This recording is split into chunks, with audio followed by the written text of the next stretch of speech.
Your mood board isn't finished just because you filled it with pretty pictures. Your first draft of a mood board probably isn't even going to be that helpful to you until you remember to bring back a couple of keywords. I'm building a brand from scratch in 10 days, and today's lesson is going to be how to take your first pass at a mood board and weave some uniformity and cohesiveness into it so that it tells a better brand story for you. I talked before about how important I think it is to be able to distill your brand's visual aesthetic down into just 2 or 3 words. And you really want to limit yourself to just 2 or 3, because any more than that and you can start to sound generic.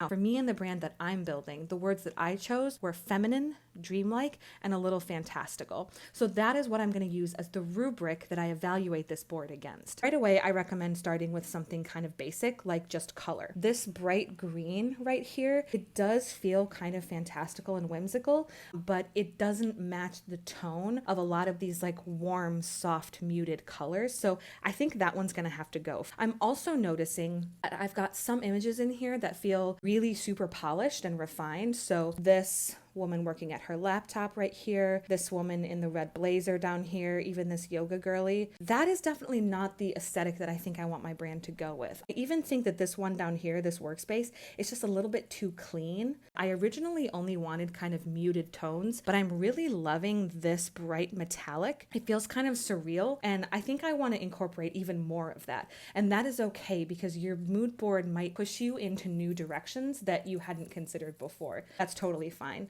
Boom. I feel like what we have here is instantly more cohesive. It's still feminine, dreamlike, and a little bit fantastical or even surreal, and it all kind of creates a sense of wonder. Every image to me feels more imaginative and playful rather than super staged. I can admit that this whole exercise of turning a chaotic mood board into one that's really streamlined and tight, it requires good pattern recognition. And if that's something that you aren't practiced at yet, the couple key easy places to start with are number one, color. Literally, the dominant colors that appear across your images, bring cohesion to that. Second of all, you're going to want to check for lightness and darkness. Are things bright and playful or a little bit darker and moodier? Also look for repeated textures or elements.